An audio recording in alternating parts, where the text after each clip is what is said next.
최근에 4차 산업혁명과 관련돼서 여러 가지 신사업에 대한 기대감 그리고 관련주들을 찾기 시장에서 좀 바쁜 것 같습니다. 특히나 증강현실 그리고 가상현실과 관련된 이슈도 많이 부각이 되고 있는 상황인 것 같은데요.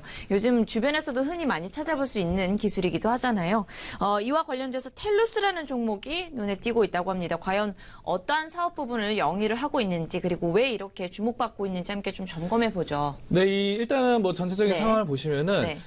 이번 CES에서도 좀 핵심 주제로 떠올랐던 것이 스마트 시티입니다. 스마트 시티부터 먼저 짚고 넘어가실 텐데 이 스마트 시티라는 것이 이제 현명한 도시 해가지고 똑똑한 도시죠. 근데 이제 도시 전체가 하나가 되는 것입니다. 그래서 도시 안에 모든 물건, 사물, 건물 이런 것들이 모두 다 이제 인터넷에 연결돼 있죠. 사물 인터넷으로. 그래서 와이파이든 인터넷이 연결돼서 건물과 건물 사이에 소통이 되고 뭐 물건과 건물 그리고 도시의 일부분들이 다 소통이 되는 이런 것이 도시 전체가 하나로 연결된다라는 것이 도시 전체가 하나가 된다. 이것이 스마트 시티입니다. 자, 그런데 이제 정부의 정책 좀 보실 필요가 있는데요. 정부가 이제 올해 바로 이 스마트 시티에 대규모 투자를 한다고 밝혔습니다. 자, 이런 부분들, 정책적인 부분이 이제 신도시 뭐 이렇게 많이도 생기고 이렇게 하는데 중요한 것은 그 새로 만드는 도시를 스마트 시티로 만들겠다는 거죠. 그래서 처음부터 그 틀 자체를 구조나 이런 것들을 뭐 이런 부분들을 스마트 시티에 만든다는 거고 대표적으로 뭐 최근에 이제 화성시 같은 경우는 예전에 뭐 보면은 약간 이미지가 좀 안 좋은 경우가 있었습니다. 영화 뭐 살인의 추억 등등으로 인해서 약간 사건 사고가 많았던 그런 도시로 알려지고 있죠. 하지만 지금 최근 화성시 같은 경우는 뭐 현대그룹이라던가 이런 공장들이 굉장히 많이 들어서면서 굉장히 좋아졌어요. 지금 도시가. 그리고 신규모, 뭐 이렇게 최첨단 도시가 되어가고 있는 상황입니다. 그리고 거기서 이제 근로자라던가 노동자들의 그 연봉 수준이 예전과는 정말 천지 차이가 됐습니다. 예전에는 뭐 이 시골 같은 그런 분위기였는데 지금 같은 경우는 완전히 그 우리나라에서도 연봉 탑 3위권 안에 드는 최고의 그런 수준을 자랑하고 있습니다. 그렇기 때문에 그런데 이제 중요한 것은 화성시가 신규모 최첨단 이 4차 산업혁명에 맞는 그런 도시 스마트 시티로 변해간다는 것이죠. 그래서 지금 보시면은 5G 인프라도 구축을 하고 또 뭐 자율주행차라던가 이런 시범 테스트를 화성시에서 다 하거든요.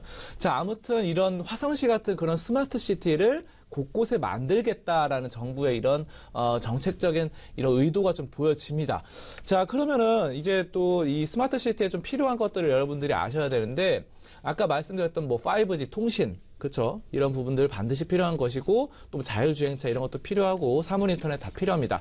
자, 그리고 거기에 더불어서 바로 VR과 AR까지도 곁들여 볼 수 있겠는데요. 바로 VR 같은 경우는 가상현실이고 AR은 증강현실입니다. 그래서 AR 같은 경우는 예전에 뭐 한참 유행했었던 포켓몬고 이런 게임들이 실제 배경을 바탕으로 뭐 캐릭터라든지 게임이라든지 영화라든지 이런 것들이 AR이 되겠고요. 배경까지 가상현실인 경우는 뭐 그래픽인 경우는 바로 가상현실 VR이 됩니다. 자, 이런 것들에 대한 이 VR과 AR에 대한 신사업 이런 기대감이 지금 계속해서 몰아닥치고 있습니다. 자, 그래서 지금 텔루스라는 종목을 좀 말씀드리겠는데 텔루스가 이제 VR과 AR 쪽에 강한 그런 면모를 나타내고 있고 텔루스 자체는 회사 자체는 이제 뭐 광학 카메라 렌즈라던가 이런 좀 뭐 촬영하는 쪽으로 이렇게 원래 사업을 하다가 이 카메라라던가 이런 부분들도 바로 이 시각 효과 그래픽 같은 그런 부분도 있기 때문에 VR과 AR에 연관이 되는 종목입니다. 그리고 최근에 이제 VR 열풍이 불면서 텔루스가 또 VR 사업에 진출을 해서 이런 부분들이 연관주로서 지금 테마로서 하나의 형성돼 있다. 이런 부분들 보시면 되겠고요. 아무튼 이 스마트 시티 조성을 좀 주목을 해보실 필요가 있겠고 4차 산업혁명위원회에서 계속해서 이런 특위를 구성해서 구체적 방안이 논의 중입니다. 자, 그래서 지금 VR과 뭐 AR을 사용한 이런 부분들 계속 강조되고 있고 스포츠 아케이드 콘텐츠 유통 개발 이런 부분들이 지금 텔루스에서 이루어지고 이루어지고 있습니다. 그리고 VR과 AR 매장 및 관련 부대 이런 신규 사업들을 계속해서 잘 해나가고 있다. 그래서 지금 현재 사회에서 이런 부분들, 미래과학적인 부분들, 새로운 먹거리를 충족시켜 나가는 것이 바로 이 텔루스다. 이렇게 말씀을 드리면서 시작하도록 하겠습니다. 자, 그러면 텔루스라는 종목 자체에 대해서 좀 구체적으로 살펴보실 필요가 있는데요.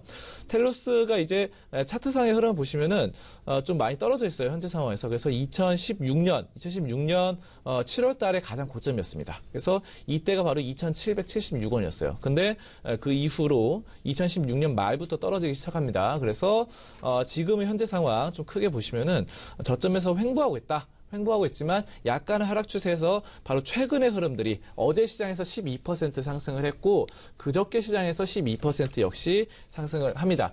최근에 보시면은 8%, 12%, 12% 아주 좋은 이 상방 추세가 나타나고 있다는 측면이 되겠고요. 중요한 점은 이제 이동평균선 바로 300일 이동평균선을 상방으로 돌파하면서 골든크로스 나타났는데 이 300일 이동평균선을 오랜만에 돌파를 했습니다. 그동안에 계속 아까 크게 떨어진 상황에서 횡보를 했기 때문에 300일 이동평균선을 상방 돌파하기 쉽지 않았어요. 하지만 어제와 엊그제 드디어 300일 장기 이동평균선이 돌파되는 골든크로스가 나타났다라는 측면을 보실 수 있겠고 또 중요한 것은 외국인의 흐름입니다. 외국인이 어제 28만 9천 주가 사줬습니다. 그래서 외국인들이 이와 같이 매수가 들어왔다는 점 어제도 상당히 좀 긍정적으로 해석을 하실 수 있겠고요. 지금 아까 말씀드렸다시피 이런 여러 가지 사업들을 하고 있는데 카메라 렌즈 또 엔터테인먼트 사업 이렇게 하고 있습니다. 그리고 PBR은 1.64 그리고 바로 텔루스 컨소시엄이 주부 지분을 많이 갖고 있는 상황이고요.